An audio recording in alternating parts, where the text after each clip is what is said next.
Right. I'm dressed in my Bill Belichick costume because I thought, look, it's kind of good. It'd be a good time to sort of talk about the Patriots.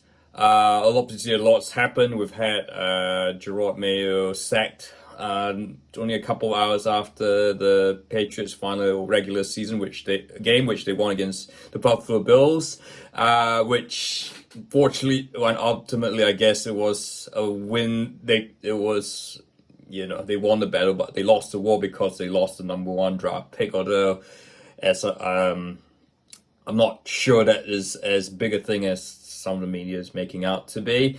And then, of course, the search has started. So I thought we'll just quickly look into, I give my thoughts on why Mayo was sacked, and look at a quick update on, the search for the new coach, and perhaps talk about the two names that stand out for Patriots fans. By the way, I hope you know. As you see, I've done a bit of a summer tidy up, and I've got this Ferrari posted up on the wall, which I've had for a good 20 years.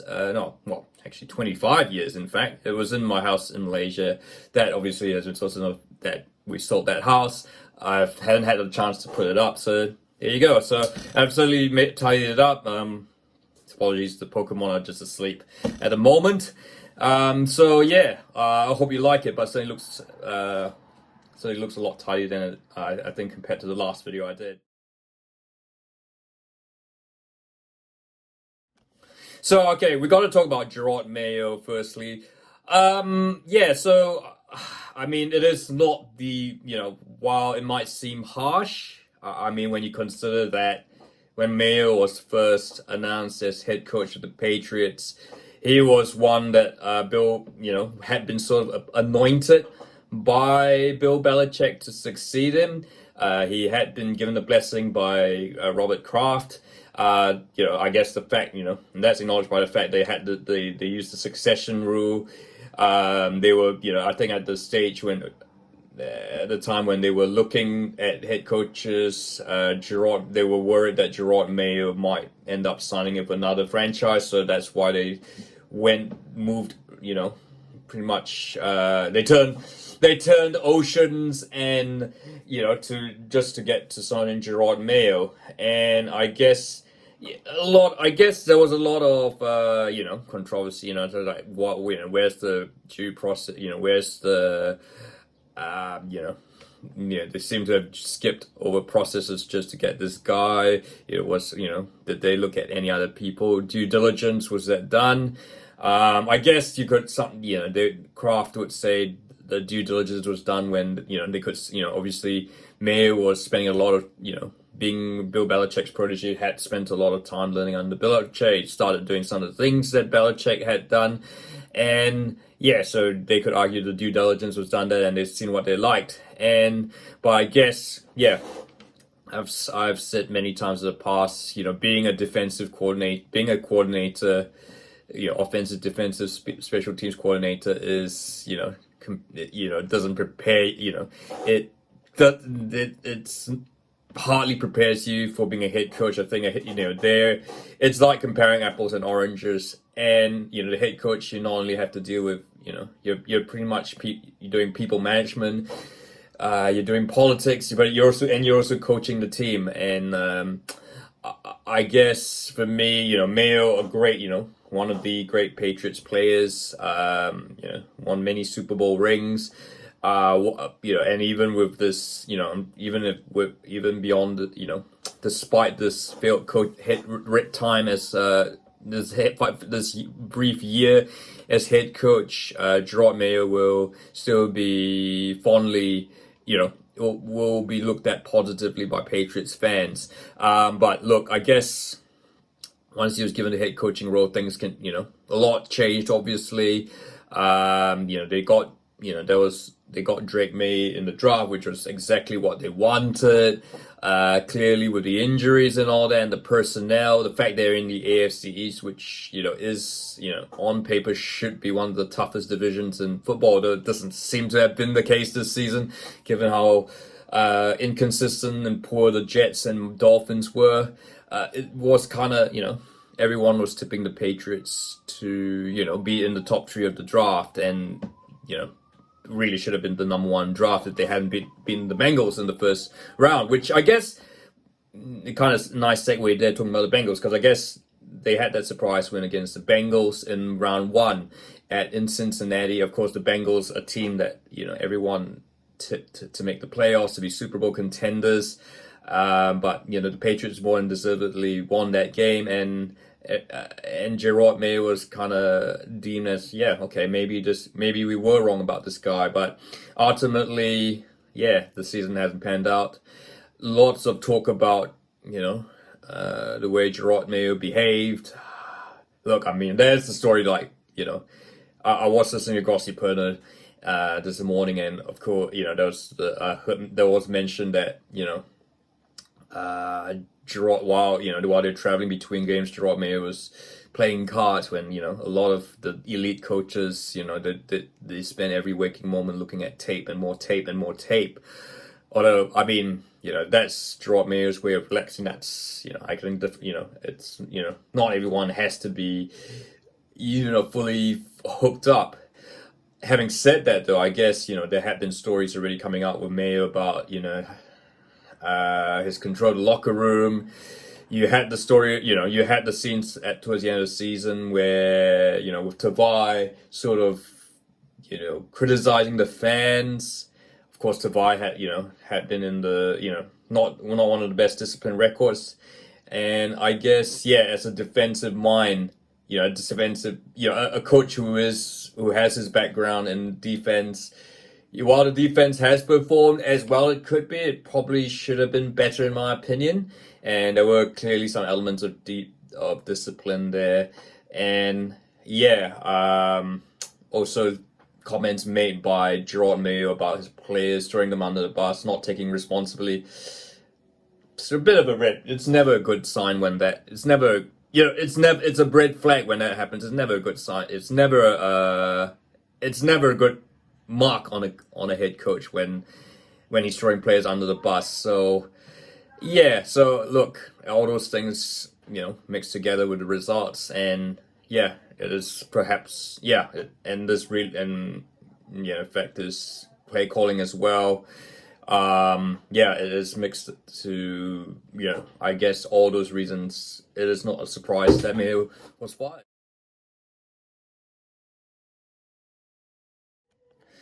So of course they've got to find a new coach. The head coach of the Patriots, and search has already started.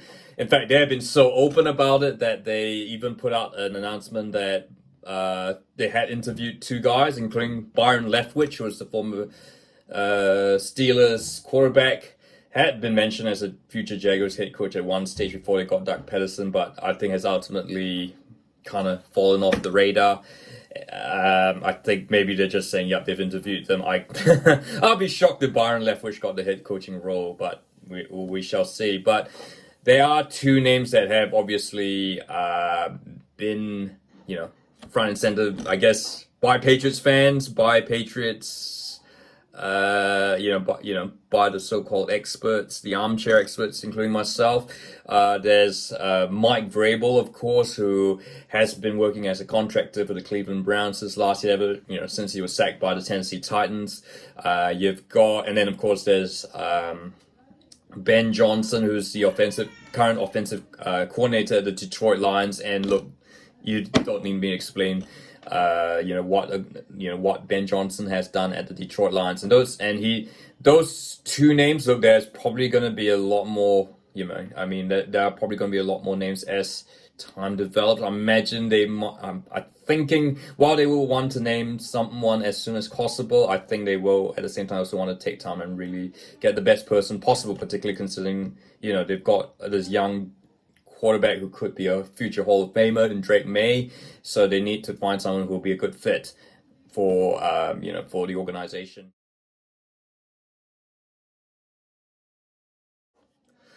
Now, my personal view, look, I guess for me, I'm kind of sort of leaning at the moment towards Mike Vrabel, and look, I guess maybe it is just sort of maybe the succession, maybe it's just me being stubborn and real, being familiar with the familiar. Of course, Mike Vrabel was, of course, his playing career was pretty much with the Patriots. Of course, won Super Bowl rings, and look, I mean, so funnily enough, contrary to what people think, he is not part of the Belichick coaching tree.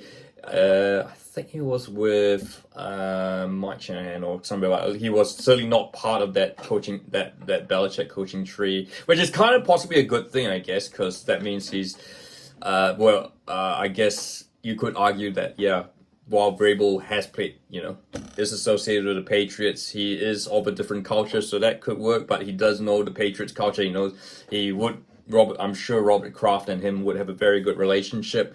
But look, Vrabel, obviously head coach, did a really great job at the Titans, and I think the reason why they declined in that last season he was there is not really particularly down to him. I mean, I know he took on a lot more responsibilities, but yeah, ultimately it was down to the GM and all that.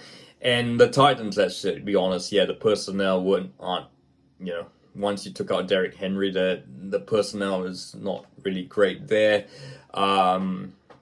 He's been a consultant at the Browns. Look, I know the Browns haven't had the greatest season, although they're deep, I mean, there's the issue around having to figure out what to do with Deshaun Watson, the player they handed this massive contract, but has really been injured for it, has been suspended, and it's just not the player hardly the player that they bought. That's definitely not on Vrabel's fault. I think being there as a consultant, yeah, I mean, there's not really too much they can do. I mean, Kevin Stefanski is already one of the top coaches, and that's the best that he could have done. So, look, I think the fact that the point is being a consultant means obviously he's not attached. So I think compared to any other as I'll talk about with Ben Johnson, if they Vrabel pretty much comes unattached, and so the Patriots wouldn't have to surrender draft picks or players just to get him, which I guess at the moment the Patriots need all the draft picks they can get, and so that might be an ideal situation. I mean, look, some might say he's not going to be the best person out there, but I think only time will tell. And as I'll talk about Ben Johnson a bit more, you'll see why.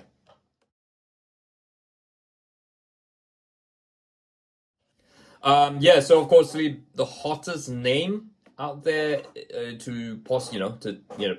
certainly the next hottest new head coach, I guess, is Ben Johnson. He's been talked about a couple months now. He's been linked with the likes of the Chicago Bears. Obviously,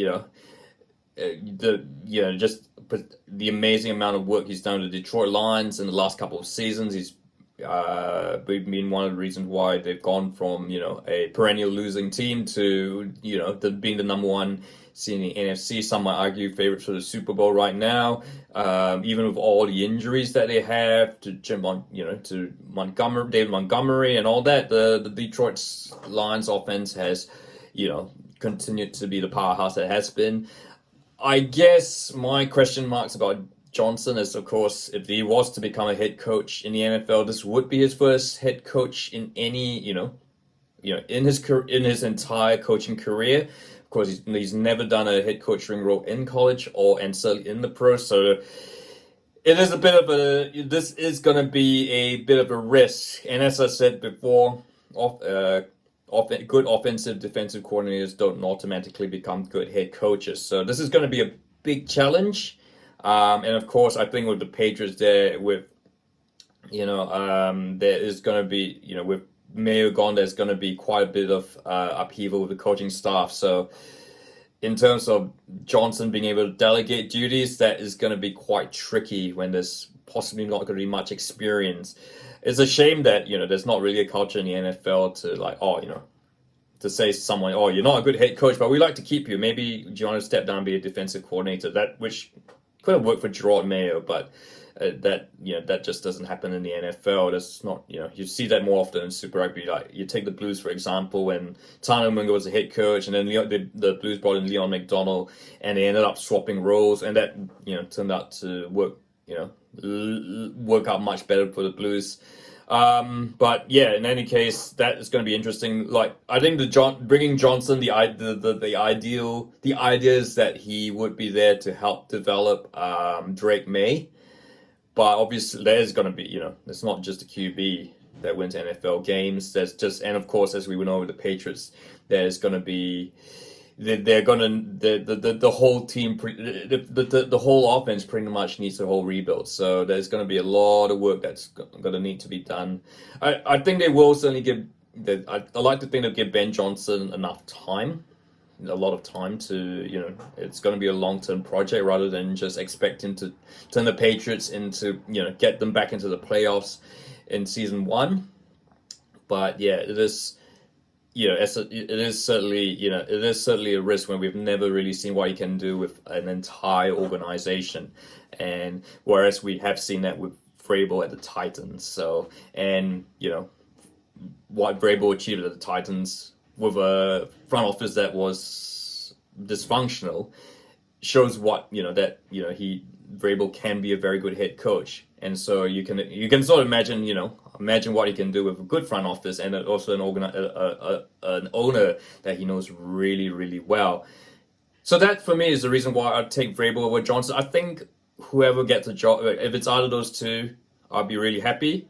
And you'd support any decision that the Crafts and the organization make.